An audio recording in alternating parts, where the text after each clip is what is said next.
असं बकुलामय्यानं विचारलं. आता पहा, त्रेतायुगामध्ये कुशध्वज आणि मालावती या पती पत्नीची एक कन्या होती. आता हे भगवान बकुलामय्याला इतिहास सांगायला लागले की ही पूर्वजन्मी कोण होती आणि हिचं काय पुण्य होतं. मग कुशध्वज आणि मालावती या पती पत्नीची एक कन्या होती आणि तिचं नाव होतं वेदवती. ती जन्माला आल्याबरोबर वेद गायला लागली, म्हणून तिचं नाव ठेवलं होतं वेदवती. मग मोठी झाली, ऋषी मुनींच्या सांगण्यावरून तिनं तपश्चर्या केली. भगवान हे आपले पती व्हावेत म्हणून तिनं त्या जन्मामध्ये 5000 वर्षाचं तप केलं. आणि ती अतिशय सुंदर होती. आणि ती तप करत असताना तिथं रावण आला आणि रावणाला वेदवतीचा मोह झाला. आणि मग रावणानं तिला पाहिलं आणि भान हरपून गेला आणि त्यानं तिला स्पर्श केला. तिचा हात धरला आणि सांगितलं, माझ्यासोबत लग्न कर. तेव्हा वेदवतीनं अशी प्रतिज्ञा केली होती की भगवंताशिवाय मी कुणालाही बोलणार नाही आणि कोणत्याही पुरुषाचा स्पर्श मला होणार नाही, अशी माझी प्रतिज्ञा होती. पण आता रावणानं तिच्या इच्छेविरुद्ध तिला स्पर्श केला आणि म्हणून वेदवतीनं रावणाला शाप दिला की कुळासहित मी तुझा नाश करेन, असा वेदवतीनं रावणाला शाप दिला. आणि मग असं सांगून, असा शाप देऊन तिने अग्नीमध्ये उडी मारली आणि ती अग्नीमध्येच स्थित राहिली. आणि नंतर जेव्हा श्रीराम अवतार झाला आणि रावणानं सीतेचं अपहरण केलं, पण त्या सीतेचं अपहरण करण्या अगोदर भगवान श्रीराम आणि सीतेचं बोलणं झालं. आता हे आपल्याला माहीत असायला पाहिजे. शास्त्रातल्या बऱ्याच गोष्टी आपल्याला माहीत नसतात. आपण म्हणतो आता पुढे आहे पहा, त्या दोघांचं बोलणं झालं, राम आणि सीतेचं, की सीता ही जगज्जननी आहे, तिला रावण स्पर्श करू शकत नव्हता. रावणाची एवढी ताकदच नव्हती की तो सीतेला करू शकेल. आणि मग भगवान श्रीरामानं सीतेला काय सांगितलं की पुढची लीला करण्यासाठी तुला अग्नीमध्ये राहावं लागेल. म्हणजे सीतेला सांगितलं की तुला अग्नीमध्ये राहावं लागेल, कारण रावण हा सीतेला स्पर्श करू शकत नव्हता आणि वेदवतीने दिलेला शाप खरा करायचा होता. त्यामुळं मग सीतेला सांगितलं की तुला अग्नीमध्ये राहावं लागेल. मग आणि अग्नीमध्ये जी वेदवती आहे ती छाया सीता या रूपानं प्रकट होईल. मग आणि ती छाया सीता माझ्या बरोबर राहील आणि त्या छाया सीतेचं रावण अपहरण करेल. असं त्यांचं सर्व बोलणं झालं. आणि मग भगवंतांनी सीतेचा शृंगार केला, कुणाचा, खऱ्या सीतेचा. आणि मग भगवंतानं खऱ्या सीता मातेला अग्नीच्या ताब्यामध्ये दिलं आणि छाया सीता अग्नीमधून बाहेर आली. आणि मग काय झालं, ती भगवंताबरोबर वनामध्ये राहायला लागली. मग रावणाने त्या छाया सीतेचं अपहरण केलं. रावणाला माहीतच नव्हतं. आणि मग छाया सीता म्हणजेच वेदवती आहे. मग ती वेदवती अशोक वाटिकेमध्ये राहिली, कारण तिने प्रतिज्ञा केली होती की मी तुझ्या कुळासकट तुझा नाश करेन. आणि जेव्हा रावणाचा नाश झाला, मग तेव्हा भगवान श्री रामप्रभूंनी सांगितलं त्या छाया सीतेला म्हणजेच वेदवतीला की तुला अग्निपरीक्षा द्यावी लागेल. आता पहा, आणि याच घटनेमुळे भगवंताला सगळे लोक नावं ठेवतात की सीतेची भगवंतानं अग्निपरीक्षा घेतली. पण यामागचं खरं कारण काय होतं, तर खरी सीता अग्नीमध्ये होती आणि तिला प्राप्त करून घ्यायचं होतं. मग छाया सीतेला पुन्हा अग्नीमध्ये प्रविष्ट करायचं होतं आणि हीच त्या छाया सीतेची इच्छा होती. म्हणून छाया सीताने अग्नीमध्ये प्रवेश केला आणि खरी सीता अग्नीमधून बाहेर आली. आणि आपण त्यालाच काय म्हणतो, भगवंतानं सीतेची अग्निपरीक्षा घेतली. आणि मग जेव्हा छाया सीतेनं सांगितलं खऱ्या सीतेला की मला भगवंताची भार्या व्हायचं आहे, त्यासाठी मी 5000 वर्ष तपस्या केली होती, तेव्हा खऱ्या सीतामातेने काय सांगितलं, छाया सीतेला म्हणजेच वेदवतीला असं वरदान दिलं की कलियुगामध्ये भगवान व्यंकटेश श्रीनिवास म्हणून जेव्हा प्रकट होतील तेव्हा तू त्यांची भार्या होशील. म्हणजे पहा किती वेगळा इतिहास असतो, पण आपल्याला अर्धवट ज्ञान असतं, त्याच्यामुळे बऱ्याच गोष्टी आपल्याला माहीत नसतात. मग पद्मावती म्हणून तेव्हा तू भगवंताची भार्या होशील पद्मावती म्हणून, आणि तुमचा दोघांचा विवाह व्हावा म्हणून मी भगवंतावर बसून कोल्हापूरला निघून जाईल. म्हणजे पहा त्याच वेळेस लक्ष्मीनं अगोदरच सगळं नियोजन करून ठेवलं होतं की मी पुन्हा रसून वैकुंठामधून निघून जाईल आणि मग तुमच्या दोघांचा विवाह संपन्न होईल.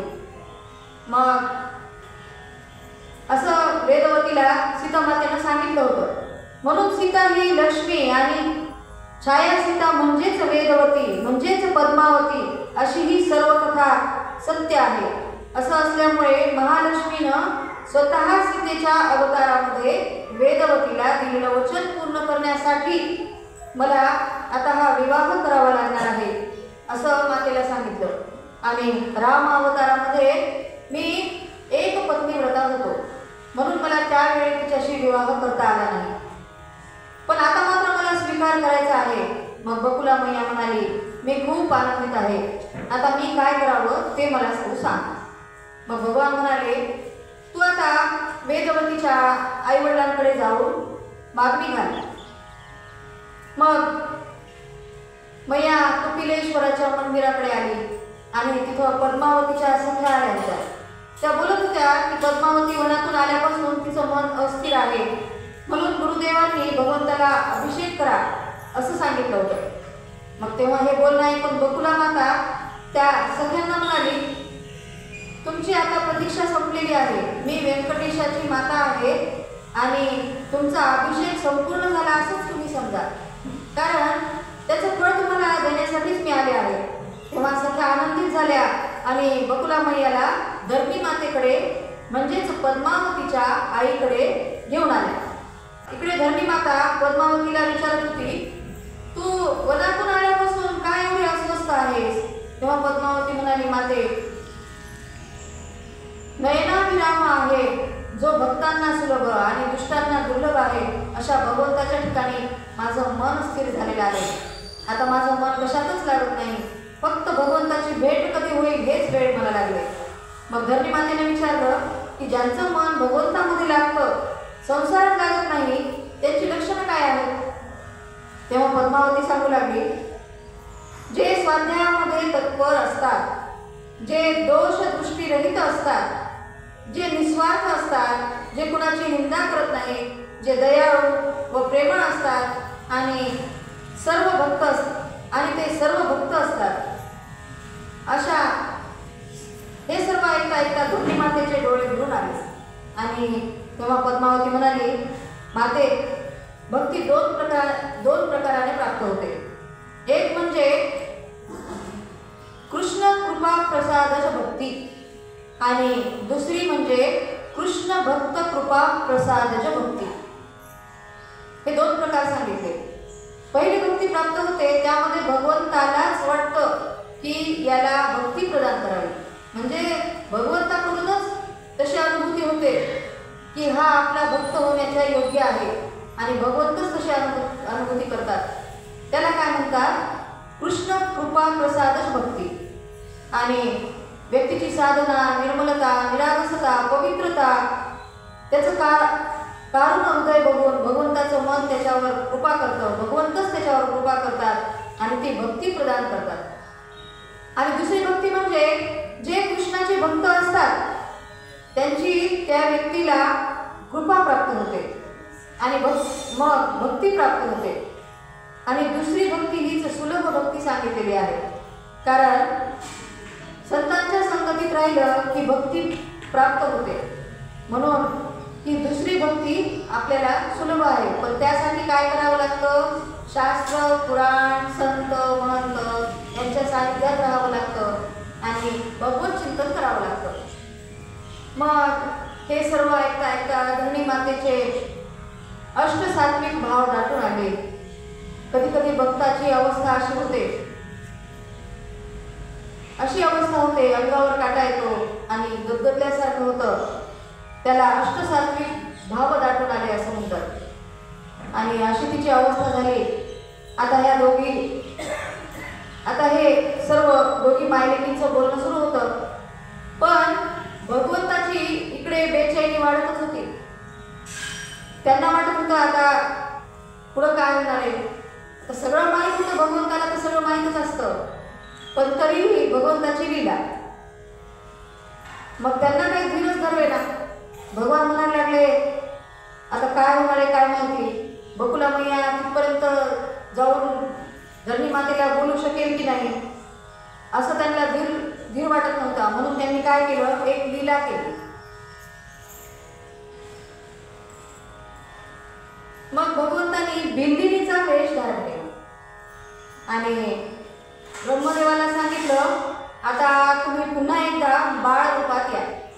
आणि मग भगवंतांनी ब्रह्मदेवाला छोट्याशा बाळाच्या रूपात कडेवर घेतलं, सुद्धा साडी नेसली, आंबाडा घातला आणि आंबाड्यामध्ये 4 फुलं घातली आणि ते छोटंसं बाळ कडेवर घेतलं आणि निघाले।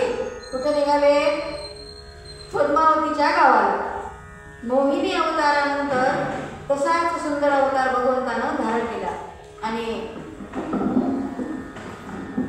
इथं वर्णन केले, बिलिनी का भेष बनाया, गोविंद पद्मा से मिलने आया। बिलिनी का भेष बनाया, गोविंद पद्मा से मिलने आया। साड़ी पहनी सुंदर चले नगर के अंदर, साड़ी पहनी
जो हुआ सारा जग जग जग मंगाया, गोविंद पद्मा से मिलने आया, बिलनी का वेश बनाया, गोविंद पद्मा से मिलने आया।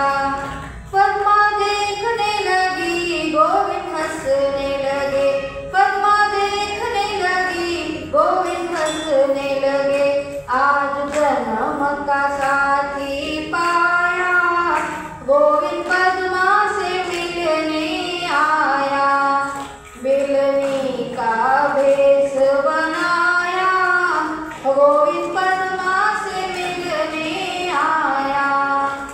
अशा प्रकारे भगवान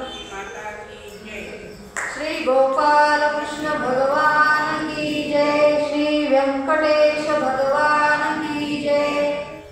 अशा प्रकारे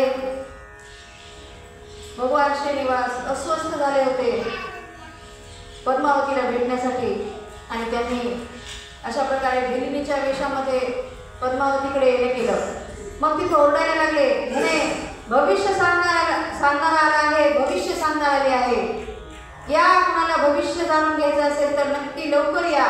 मग काय, त्यांच्यासोबत बाळ होतं आणि ब्रह्मदेव काखेत बसलेले होते बाळ रूपानं। मग एक दासी आली आणि धरणी मातेला सांगायला लागली, महाराणी भविष्य सांगणारी बिल्लीन आलेली आहे आणि आपल्या पद्मावतीचं भविष्य पाहू का आपण विचारून, फार अस्वस्थ आहे सध्या ती। मग काय, धरणी माता म्हणाली, हो बघू तरी काय सांगते। आणि मग धरणी माता आली पद्मावतीला घेऊन आणि त्या बिल्लिनीकडे घेऊन आली आणि बिल्लीन म्हणाली, अहो तुमच्या या मुलीवर काळी सावली पडली, काळी सावली तुमच्या पद्मावतीवर काळी सावली पडली, तिला झपाटले म्हणे। मग धर्मासमोर मोती माणी रत्न आणून ठेवले आणि सांगा आता भविष्य व्यवस्थित, असं महाराणी म्हणायला लागली। मग पद्माला बघून तर अगोदरच भगवान हरकून गेले होते। मग धरणी मातेने काय केलं तर पद्मावतीचा हात बिल्लिनीच्या हातात दिला आणि सांगितलं की हिचं भविष्य सांगा। मग भगवंताचा स्पर्श झाल्याबरोबर पद्मावती आनंदित झाली आणि तिच्या लक्षात आलं की हा स्पर्श सामान्य नाही, संतांचा स्पर्श हा कल्याण करतो, विषयाचा स्पर्श हा घात करतो आणि देवाचा स्पर्श हा दिव्य करतो। आणि म्हणून तिच्या लक्षात आलं की हा भगवंताचा स्पर्श आहे, कारण आपल्यामध्ये दिव्यत्व संचारलेलं आहे। मग पद्मावतीला त्या बिल्लिनीच्या रूपात भगवान व्यंकटेश दिसायला लागले। मग ती पुष्ट झालेली आनंदून गेलेली पाहून धरणी माता खुश झाले आणि बिल्लिनीचं कौतुक करायला लागली। तिला वाटलं किती खरं खरं भविष्य सांगितलं, माझी पोरगी लगेच आनंदित झाली असं धरणी मातेला वाटायला लागलं। मग बिल्लीन म्हणाली, पद्मावतीनं ज्या व्यक्तीसोबत लग्न करायचं असं ठरवले ना, तुम्ही त्याच व्यक्तीसोबत तिचं लग्न करून टाका म्हणे, कारण तोच तिच्यासाठी योग्य वर आहे। म्हणजे भगवंत आले होते हेच करण्यासाठी आले होते की तुम्ही तिचंच ऐका आणि बिल्लीन खरं सांगती, भविष्य योग्य सांगती असा अगोदर विश्वास बसवला धरणी मातेचा। आणि मग धरणी मातेच्या मनात पक्क बसलं की नाही ही चांगली ज्योतिष आहे, तिला सगळं कळतं, म्हणून मग आता हिचं ऐकायला हरकत नाही। म्हणून भगवंतानं सांगून टाकलं की आता दुसरीकडे कुठं वर शोधायला जाऊ नका, आता तिनं ज्या वराला शोधलेले त्याच मुलासोबत तिचा विवाह करून टाका, असं भगवंतानं तिचं सांगून टाकलं। आणि मग धरणी माता म्हणाली, पद्मावतीचं जर यामुळे कल्याण होणार असेल तर मी नक्कीच त्याच मुलासोबत तिचा विवाह करून देईल। मग आता बिल्लीन म्हणाली, आता मला इथून निघावं लागेल, फार उशीर झालाय, आता माझ्या बाळाला भूक लागली असेल। आणि तिथून बाजूला जाऊन क्षणात भगवान अंतर्धान झाले, कारण आता काय होणार होतं, तिथं बकुला माता येणार होती। मग बकुला मातेसमोर भगवान दिसले तर सगळ्याच पडदा फाश व्हायचा, सगळंच पुढं पडायचं, म्हणून मग भगवान तिथून अंतर्धान झाले, त्यांचं काम त्यांनी केलं। आणि मग आता बकुला माता आली आणि धरणी मातेला म्हणाली, मी व्यंकटेशाची आई आहे, म्हणजे श्रीनिवासाची आई आहे आणि मी त्याच्यासाठी तुमच्या मुलाचा हात मागण्यासाठी आलेले आहे, म्हणजे तुमच्या मुलाला मागणी घालण्यासाठी आलेले आहे। तेव्हा धरणी माता म्हणाली, तुमच्या मुलाचं नाव गोत्र ते मला तुम्ही सांगा। मग बकुला माता म्हणाली, माझ्या मुलाचं नाव आहे श्रीनिवास आणि वसिष्ठ गोत्रोत्पन्न आणि शूरवीर आहे, धनुर्धारी आहे, सर्वगुण संपन्न आहे आणि वयानं ही दोघं योग्य आहेत, म्हणून या दोघांचा विवाह व्हावा अशी माझी इच्छा आहे, असं बकुला मातेनं धरणी मातेला सांगितलं. मग धरणी माता आपले पती म्हणजे आकाश राजा यांच्याकडे गेली आणि म्हणाली, बकुला माता त्यांच्या मुलासाठी म्हणजेच श्रीनिवासासाठी पद्मावतीचा हात मागायला आलेली आहे आणि धर्मादेवीनेही भविष्य सांगितले की हाच योग्य वर आहे आपल्या पद्मावतीसाठी, म्हणून आपण हा विवाह करावा अशी माझी इच्छा आहे, असं आकाश राजाला पद्मावतीची आई धरणी माता सांगते. मग आकाश राजा थोडे भावुक होतात आणि विचार करायला लागतात की पद्मावती ही राजकन्या आहे आणि ती वनामध्ये राहणाऱ्या मुलाला ही राजकन्या कशी द्यायची, असं मला योग्य वाटत नाही म्हणे.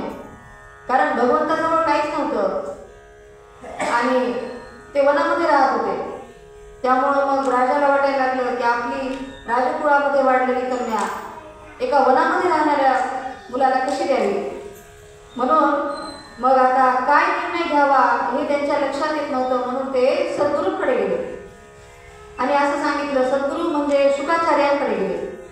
मग शुकाचार्यांना आकाशराजांचा भाऊ तोंडमान याला पाठवलं शुकाचार्यांना राजवाड्यात घेऊन यायला आणि मग शुकाचार्याला तोंडमान घेऊन आला आणि मग आकाशराजाने आणि धरणी मातेने शुकाचार्यांची पार्थिव पूजा केली, त्यांना नमस्कार केला आणि सांगितलं की माझी पत्नी धरणी आणि माझी कन्या पद्मावती या दोघींचीही अशी इच्छा आहे की पद्मावती आणि व्यंकटेशाचं म्हणजेच श्रीनिवासाचं लग्न व्हावं, ती श्रीनिवासाची भार्या व्हावी, तिचा हात व्यंकटेशाच्या श्रीनिवासाच्या हातात द्यावा असं त्या दोघींना वाटतं.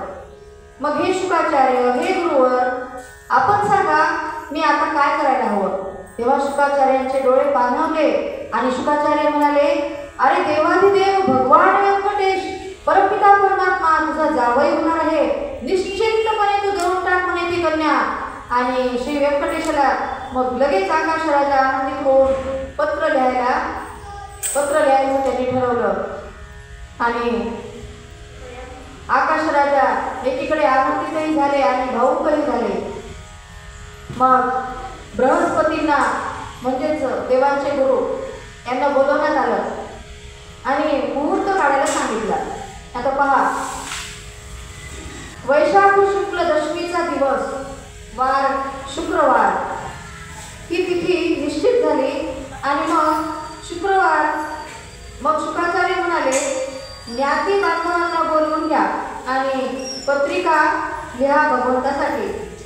तेव्हा मग आकाश राजा म्हणायला लागले शुकाचार्यांना, शुकाचार्यांचे पाय धरले आणि म्हणाले, प्राकृत देहधारी असलेल्या मी अप्राकृत देहधाऱ्याला काय पत्र लिहावं, म्हणजे भगवंताला मी काय पत्र लिहू. गुरुवर तुम्हीच सांगा मला हे कळत नाही. मग गुरुदेव म्हणाले, तेव्हा शुकाचार्य बोलायला लागले, गुरुपदिष्ट मार्गेन विनिदेशक पत्रिका, म्हणजे तुला कळत नाही ना देवासाठी कसं पत्र लिहायचं, कशी पत्रिका लिहावी, म्हणून तू गुरुपदिष्ट मार्गाने म्हणजे गुरूंना विचारून गुरुउपदेशानं पत्रिका लिही देवासाठी. कारण जीवाची पत्रिका शिवापर्यंत पोहोचवण्याचं काम सद्गुरूच करत असतात. आणि मग शुकाचार्यांना आकाश राजा म्हणाला, गुरुवर तुम्हीच मला सांगा की कशी पत्रिका लिहू. तेव्हा शुकाचार्यांनी आकाश राजाच्या डोक्यावर हात ठेवला आणि आकाश राजाची लेखणी चालायला लागली. पहा पुढे वर्णन आले, अप्राकृत नित्याय सच्चिदानंद मूर्ते आकाश राजा हा पत्र लिहायला लागला. हे अप्राकृता, हे नित्या, हे सच्चिदानंद मूर्ती, स्वतंत्र अनंत रूपा शारंग पाणी भक्तिप्रिया भक्तैकवेद्या देवाधिदेवा ब्रह्मादिपूज्य व्यंकटाचलवासी श्रीनिवासा आपणास साष्टांग नमस्कार असं त्यांनी लिहिलं. आणि आम्ही इकडे सकुशल आहोत. आता हे भगवंताला लिहिलेलं पत्र आहे म्हणून हे थोडं व्यवस्थितच सांगायला हवं. आणि चैत्र शुक्ल त्रयोदशीला मी पत्र लिहितोय. देवा, माझी कन्या पद्मावती मी तुम्हाला अर्पण करावी अशी इच्छा आहे. आपण तिचा अंगीकार करावा.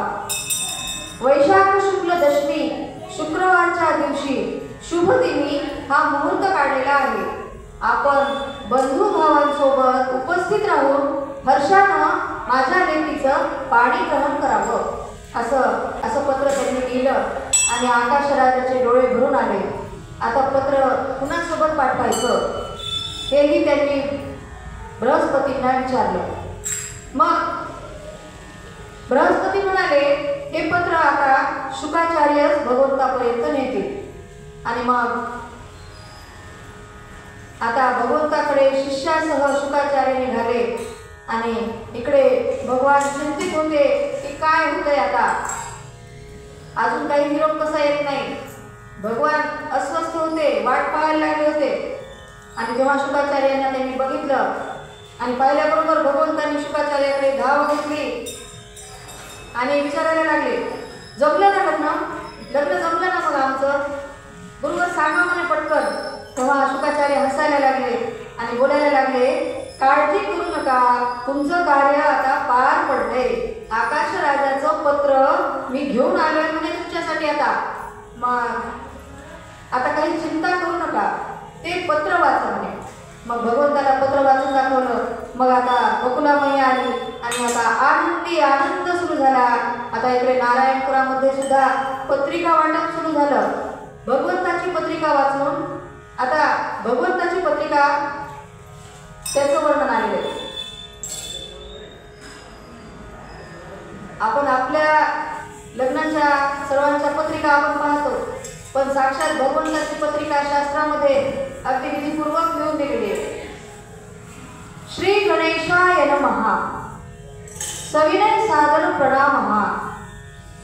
अस्माकं गृहे श्री संत कृपया चिरंजीव सौकांता पद्मावती देवी श्रीमान आकाश नारायणपुरकर हा एवं च धरणी आकाश नारायणपुरकर हा.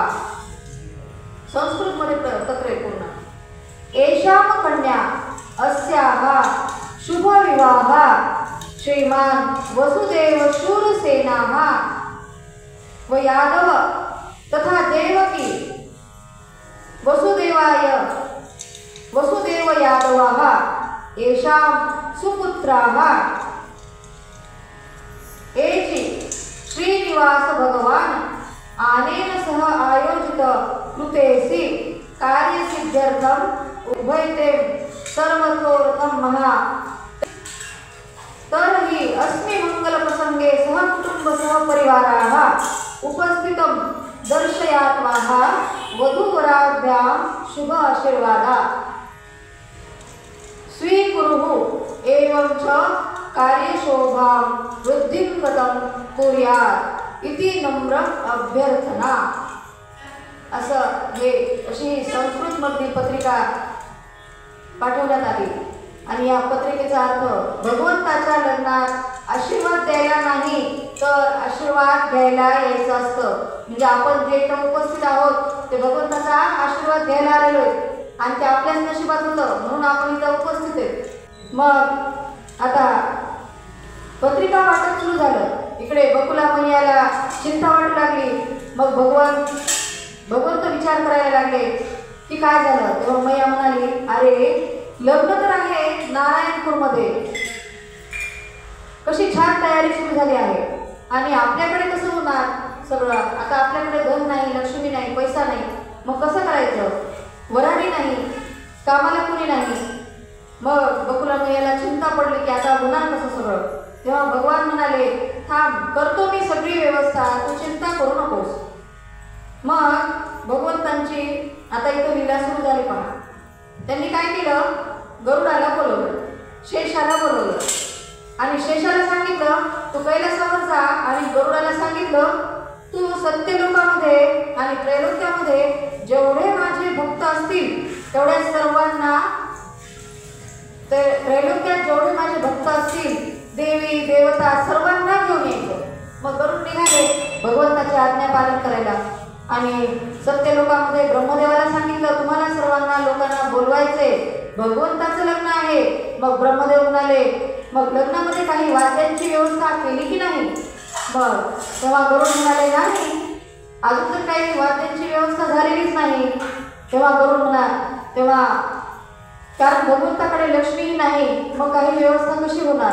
मग ब्रह्मदेव म्हणाले आम्ही सत्यलोकामधून सर्व वाद्य घेऊन येतो. मग सत्यलोकातून काय काय आणलं पहा, वर्णन केले.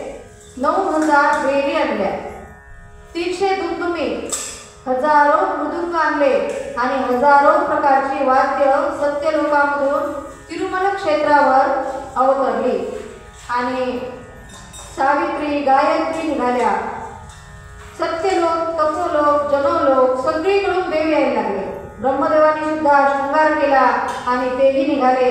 मग इकडे कैलासावर शेषानं सांगितलं बोले बाबा चला म्हणे भगवंताचं लग्न आहे आणि त्या लग्नाला तुम्हाला सुद्धा बोलवले आणि तुम्ही एकटं यायचं नाहीये, तुमच्या सर्व मित्र परिवाराला सोबत घेऊन यायचे.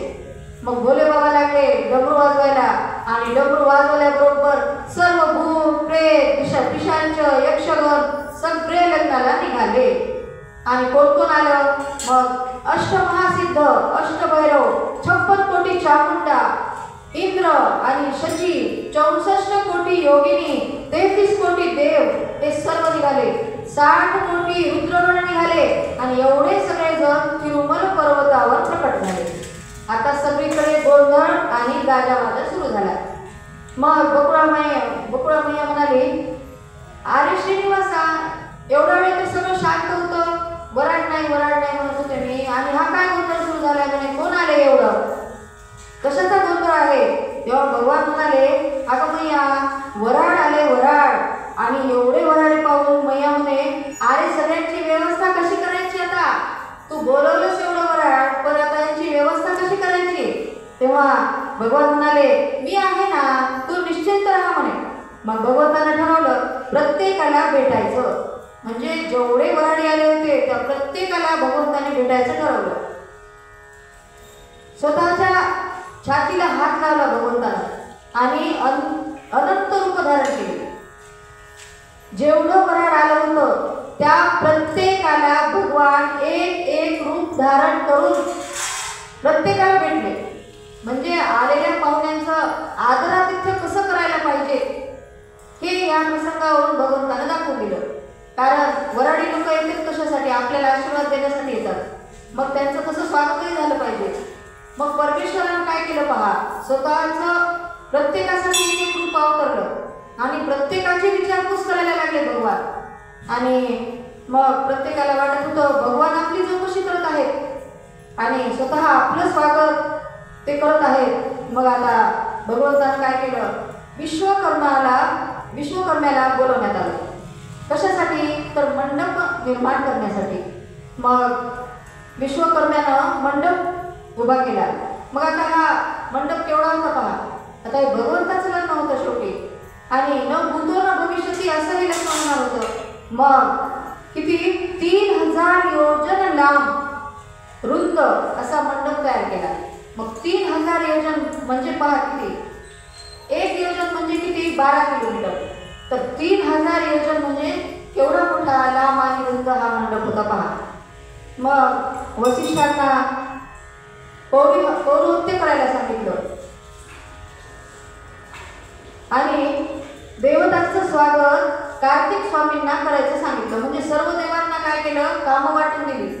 आता एवढं मोठं कार्य होणार आहे म्हणल्यावर एकटा माणूस काही करू शकत नाही.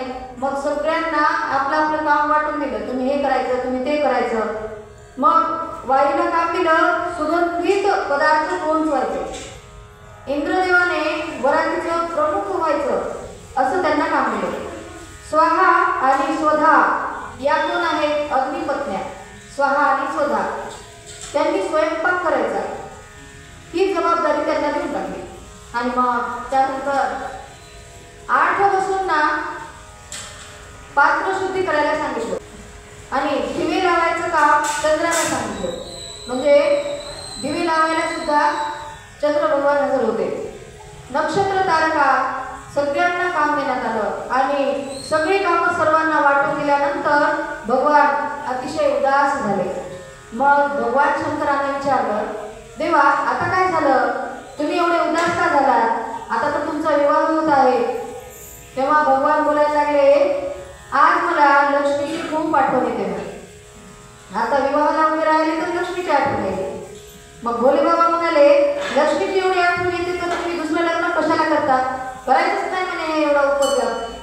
मग तेव्हा ब्रह्मदेव म्हणाले, अहो भोले बाबा, लक्ष्मी शिवाय लग्न कसं होणार, लक्ष्मी म्हणजे धन, म्हणून मला लक्ष्मीची आठवण येते हो.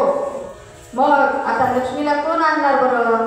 तेव्हा भगवान म्हणाले, लक्ष्मीचं सगळ्यात जास्त प्रेम सूर्यावर आहे आणि म्हणूनच जे सूर्योदयाच्या आधी उठतात त्यांच्यावर लक्ष्मीची कायम कृपा असते. आणि मग आता सूर्यदेवाला बोलवण्यात आलं आणि सांगितलं की भगवंतांनी कोल्हापूरला जायचं, म्हणजे सूर्यदेवाने, आणि तिथं जाऊन काय करायचं पहा. सरळ सरळ सांगायचं नाही लक्ष्मीला बोलवलं म्हणून, तिथं जाऊन रडायचं, नाटक करायचं. काय नाटक करायचं पहा, म्हणजे तिथं जाऊन रडायचं आणि सांगायचं की आता भगवंताचं काही खरं नाही, ते आता मरणार आहेत म्हणून सांगायचं. मग तेव्हा सूर्याला हसू यायला लागलं. म्हणे, अहो देवा, लक्ष्मी माता आहे ती, लक्ष्मी माता जगत जननी आहे आणि तिला माहित नाही का म्हणे तुम्ही मरत नाहीत म्हणून. आता तुम्ही देवाधिदेव आहेत आणि तुम्ही कसे मरणार, आणि मी असं कसं जाऊन सांगायचं म्हणे तिला खोटं खोटं ती भगवान मरणार आहेत आणि तिचा विश्वास तरी बसेल का म्हणे. मग काय भगवान म्हणायला लागले, माझ्या मायेच्या प्रभावामुळे तिला हे खरं वाटेल, तुम्ही फक्त जाऊन सांगायचं काम करा. आणि तू मग सूर्य भगवान निघाले कोल्हापूरला. आणि जेव्हा सूर्य कोल्हापूरला जातो तेव्हा आपण म्हणतो की किरणोत्सव झाला. म्हणजे ज्यावेळी सूर्य भगवान कोल्हापूरला जातात त्यावेळेस आपण किरणोत्सव म्हणून साजरा करतो. आणि मग सूर्य आला लक्ष्मी मातेकडे आणि भगवंताची आज्ञा पाळायची होती, आज्ञेचं पालन करायचं होतं. मग आता लक्ष्मी माता समोर दिसली की सूर्य भगवंतांनी रडायला सुरुवात केली. मग लक्ष्मी माता धावत धावत सूर्याजवळ जाऊन म्हणाली, काय झालं काय झालं. तिला वाटलं आपलं लेकरू का रडत आहे, कारण तिचे सूर्य भगवंतावर खूप प्रेम आहे.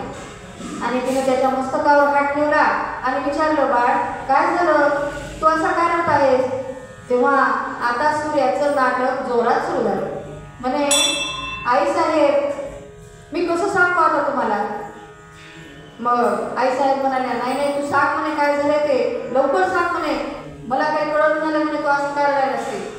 मग भगवंताचं आता काही खरं नाही माते, तुमच्या विरहानं त्यांनी अन्न पाणी सगळंच त्याग केलाय आणि तुमचा विरह त्यांना असहन झालाय आणि तुम्ही गेल्यापासून अन्न पाणी त्यागल्यामुळे त्यांची फार वाईट अवस्था झाली म्हणे माते, आणि ते कधी मरतील काय सांगता येत नाही म्हणे.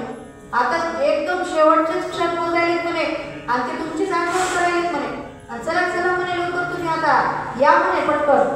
मग लक्ष्मीला खरं वाटायला लागलं भगवंताची माया. मग काय भगवंताच्या मायेनं लक्ष्मी माता म्हणाली, नाही नाही म्हणे असं कसं होऊ शकतं, चला म्हणे मी येते म्हणे. लगेच निघाली सूर्यासोबतच त्यांच्याच रथामध्ये बसून लक्ष्मी माता. आणि मग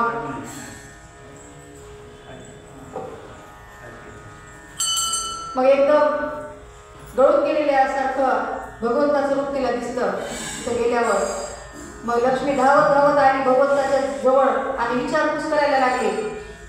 तेव्हा भगवंतांनी लक्ष्मीला शांत केलं आणि सांगितलं की लक्ष्मी तू आलीस ना, बरं झालं, तुझीच इच्छा होती.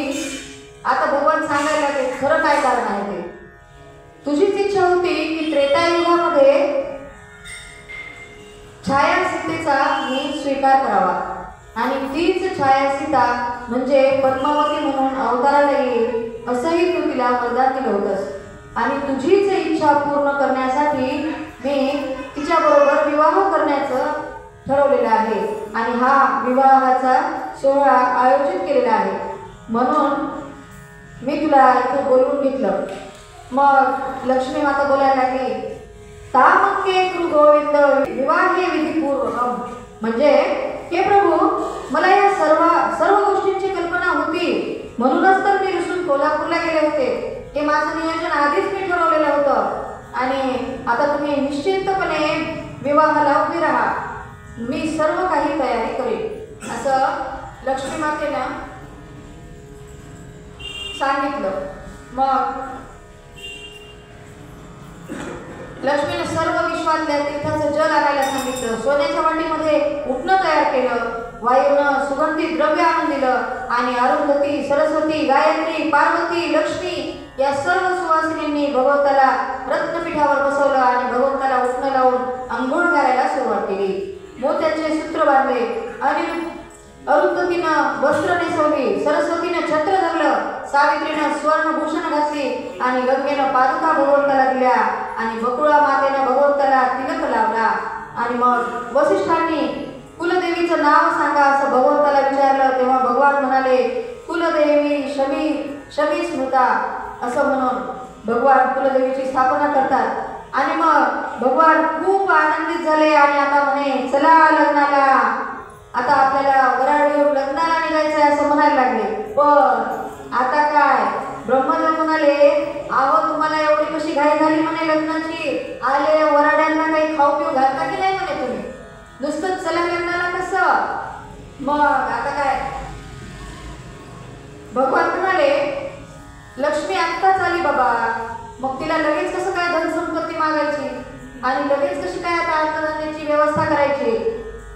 मग नारदजी म्हणाले, एक मार्ग आहे म्हणे भगवान, एक पर्याय आहे, तुम्ही काय करा म्हणे, कर्ज घ्या, कर्ज, आणि मग जेवणाची व्यवस्था करा. मग भगवान म्हणाले, मला कर्ज देणारं कोण, मला कर्ज कोण देईल. मग नारदजी म्हणाले, तुम्ही कुबेराला कर्ज मागा. नारदजींनी सांगून टाकलं, तुम्ही कुबेराकडे कर्ज मागू शकता.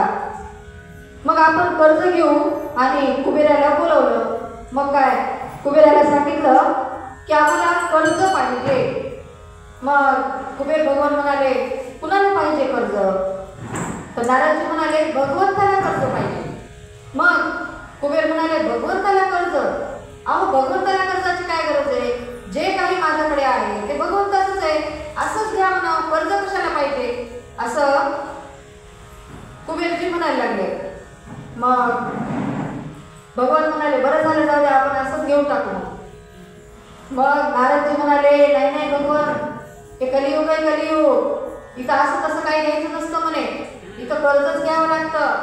म्हणून मग भगवंताला सांगितलं नारदजींनी की आपल्याला उष्णपासनं घ्यायचं नाही, आपल्याला कर्जच घ्यायचे. मग ठीक आहे म्हणे, कर्ज घेऊ. आणि नारदजी असंही म्हणाले की किती कर्ज हवंय असं कुबेरानं जेव्हा विचारलं तेव्हा भगवान म्हणाले, मी रक्कम सांगतो. पण नारदजी म्हणाले, कर्ज दे आणि त्याचं व्याजही घे. तेव्हा कुबेर म्हणाले, असं का.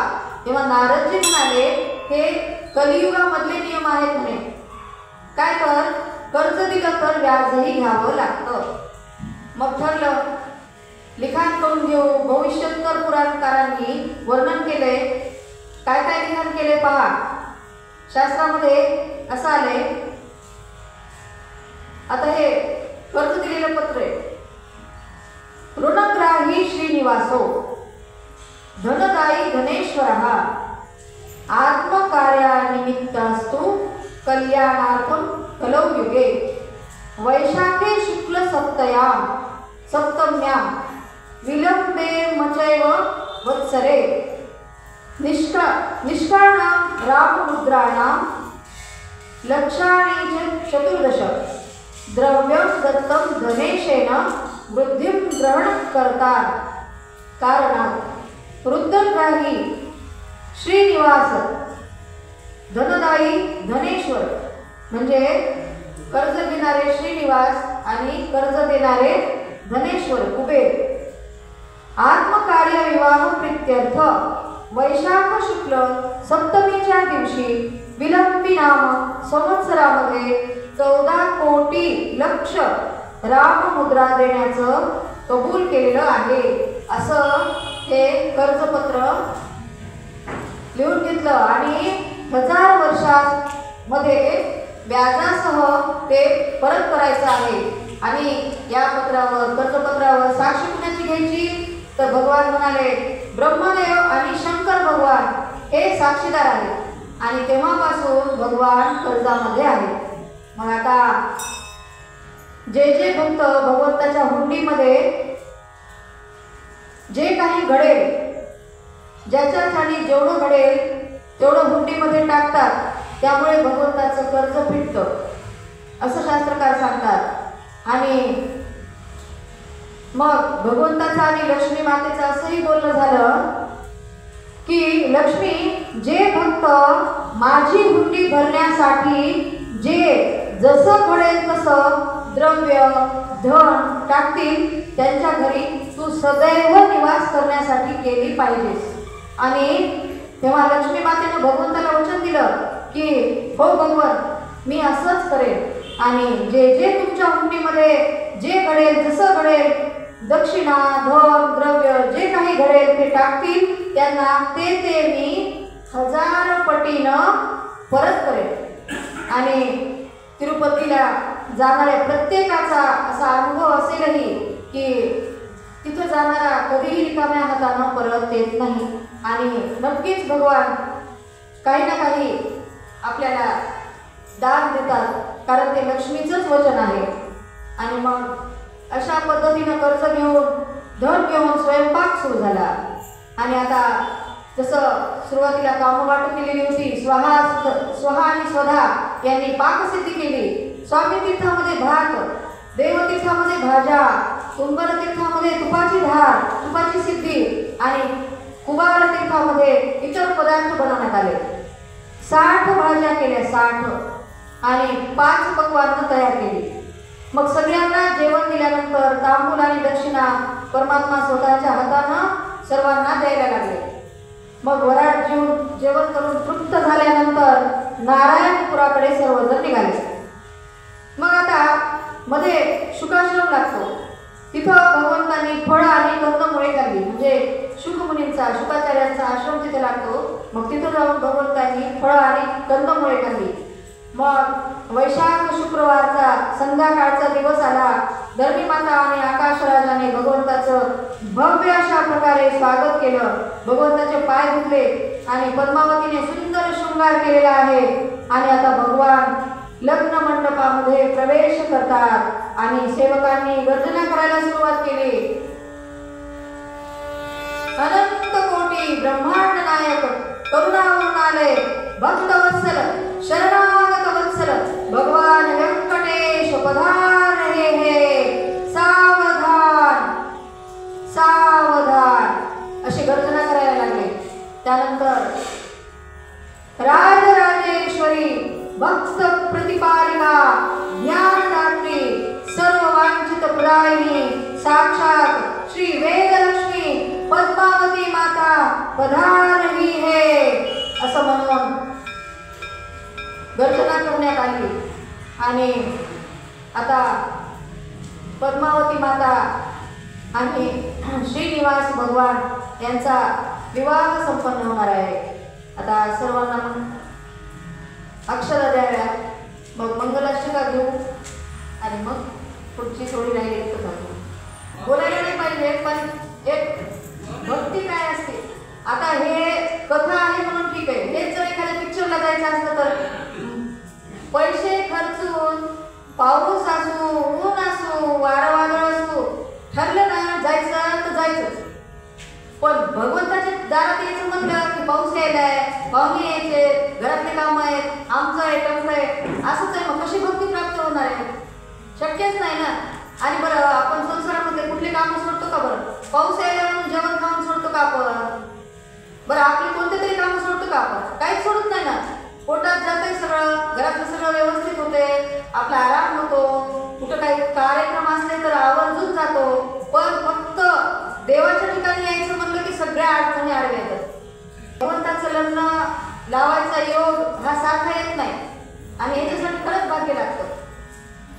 स्वस्ती श्री गणनायकं गजमुखं मोरेश्वरं सिद्धिदं बल्लाळो मुरुडं विनायकमहं चिन्तामणि सेवरं लेण्याद्रि गिरिजात्मकं सुरवरं विघ्नेश्वरं ओझरं ग्रामोलाञ्जन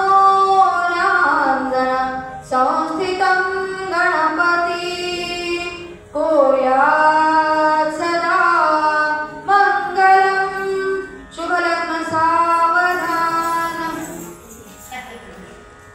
गंगा सिंधु सरस्वती च यमुना गोदावरी नर्मदा कावेरी शरयो महेन्द्रतनया शर्मन्वती वेदिका क्षिप्रा वेदवती महासुरनदी ख्याता गया गण्डकी पूर्णा पूर्ण जले समुद्र सरिता कुर्यात् सदा मङ्गलं शुभलग्न सावधान.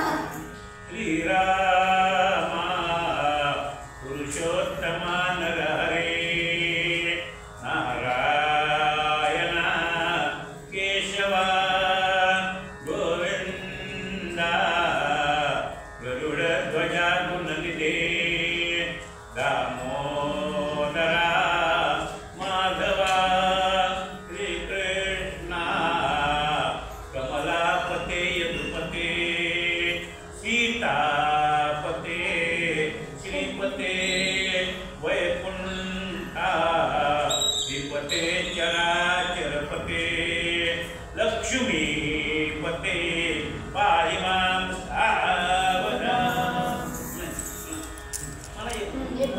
राजा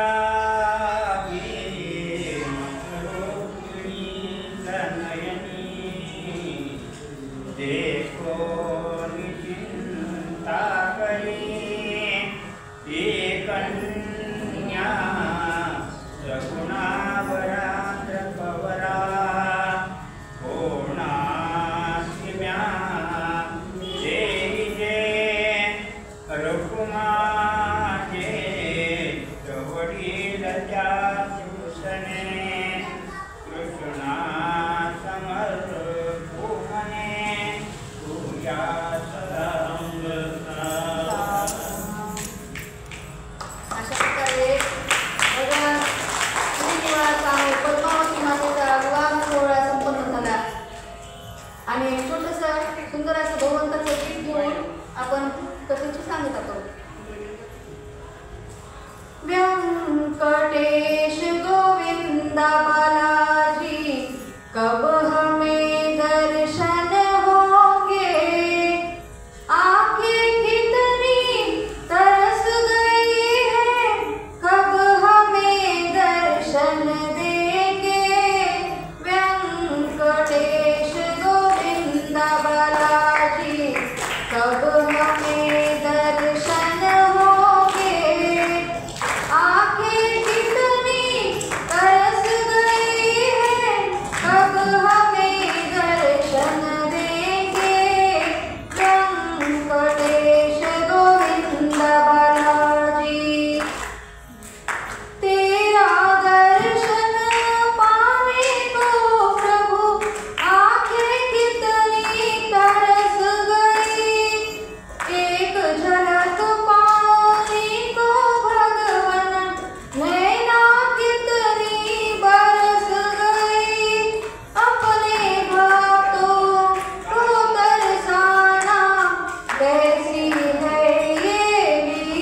तेरी व्यंकटेश गोविंदा बालाजी कब हमें दर्शन होंगे आंखें कितनी तरस गई है कब हमें दर्शन देंगे व्यंकटेश गोविंदा बालाजी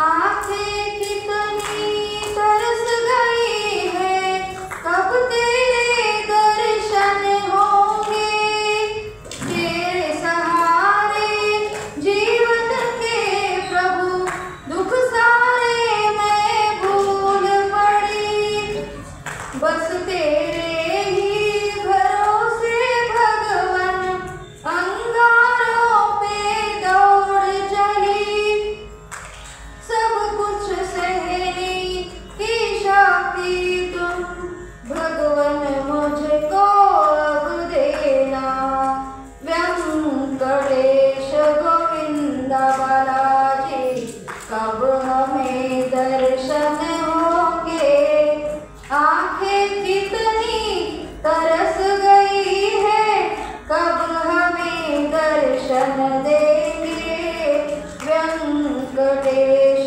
गोविंदा बालाजी इस जीवन में कष्ट बड़े हैं बड़े आंधी तूफान चिंता में हिम्मत हार गई है धरती पे तेरी संतान अपनी संतानों की चिंता अब तो प्रभु तुम हर लेना व्यंकटेश गोविंदा बालाजी कब हमें दर्शन होंगे आंखें कितनी तरस गई है कब हमें दर्शन देंगे व्यंकटेश गोविंदा बालाजी अशा प्रकारे आजची ही भगवत सेवा तृतीय दिवस तथा कल्याणोत्सव श्री व्यंकटेश बालाजी कल्याणोत्सव कथा इथे संपूर्ण झाली आणि अशा प्रकारे या कथेची सांगता झाली आजची सेवा भगवतचरणी हे तृतीय पुष्प भगवतचरणी मी आदर समर्पित करते आणि माझ्या वाणीमधून काही त्रुटी काही चुका काही दोष जाणवले असतील तर भगवतचरणी मी क्षमा मागते आणि जे काही चांगलं आलं असेल ते भगवंताची कृपा आणि जर काही माझ्याकडून त्रुटी चुका झाल्या असतील तर तो माझ्या वाणीचा दोष आहे आपल्या सर्वांनी इथे येऊन पाणी घ्यायचं हातात करा गोत्र उच्चार बसा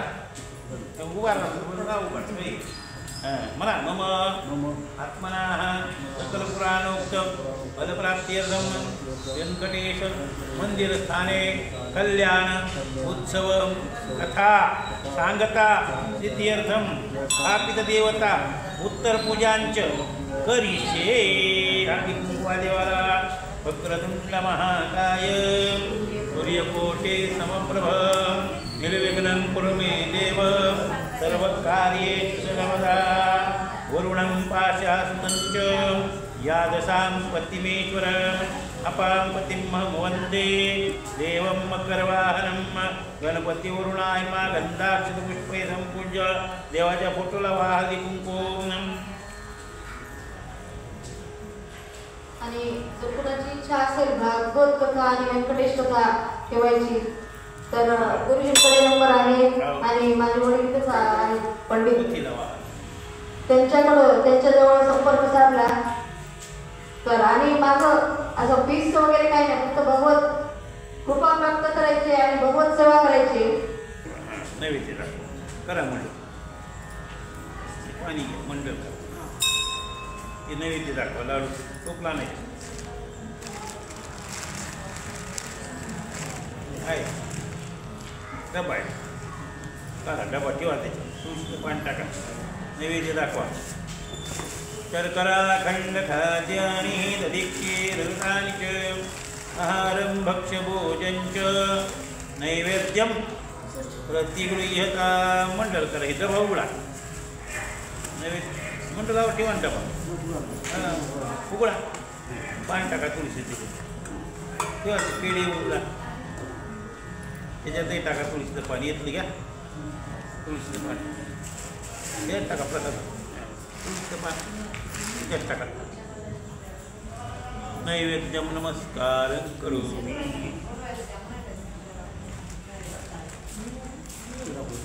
ती कढी एकच करायची काय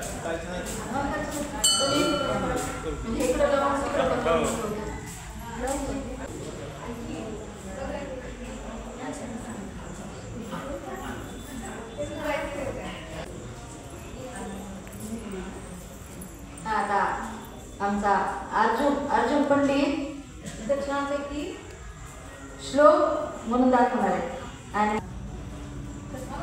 धर्मक्षेत्र कुरुक्षेत्र समयता युग सवा मानवता पांडवा चैव किंवा कुरुद संजय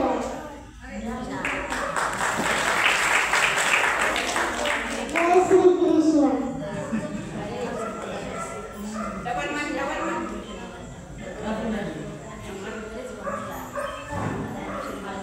धर्मक्षेत्र यदा यदा हि धर्मस्य ग्लानिर्भवति भारत अभ्युत्थानधर्मस्य तदात्मानं सृजाम्यहम् परित्राणाय साधूनां विनाशाय च दुष्कृतं धर्मसंस्कारणार्थाय संभवामि युगे युगे जय श्री कृष्ण जय श्री कृष्ण राधे राधे लहान मुलांना लहान वयात जर शिकवलं तर लगेच लक्षात बसतं